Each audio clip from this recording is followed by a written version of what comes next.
Hi, I'm Julie Miller, and I'm part of the prayer and care team here at Bay Hope Church.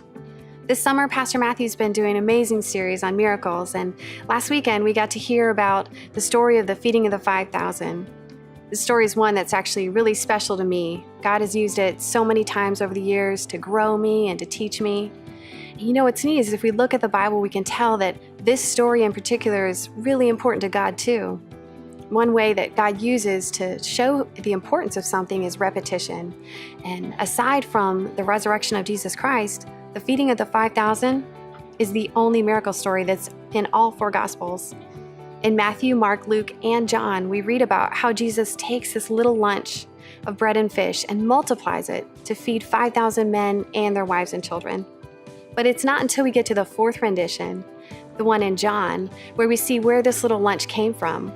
In John 6:9, Simon Peter comes forward and basically says, here's this little kid with his lunch of bread and fish, but what can we do with that? You know, when I read this story so many times, I think of it from the perspective of the little boy, offering up a gift that is just way too small. I don't know about you, but I feel like a little kid sometimes when I go to offer my gifts or talents or anything up to God. It just seems way too small. My talents are unpolished. My gifts aren't developed. My financial gift isn't big enough. You know, we can tell when we read the Bible that the disciples weren't very impressed with this little boy's gift. And I wonder what the crowd around him did. They may have laughed at him or maybe even mocked him. But you know what? Their response is not what's important. The one who is important is Jesus. And Jesus doesn't laugh. He doesn't mock. He doesn't say that this gift is not good enough.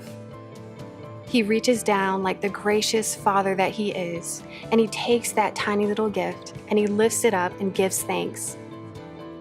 And he does the same with us. When we're brave enough to lift up our gift to him, he's thankful. He's proud of us. Now I wonder what our churches and communities would look like if every Christ follower were just brave enough to lift up that little gift that's not enough, to try out that talent that they knew was not polished. I think God can take that. I know God can take that and make miracles happen. Have a great week, Bay Hope. Give those gifts to God.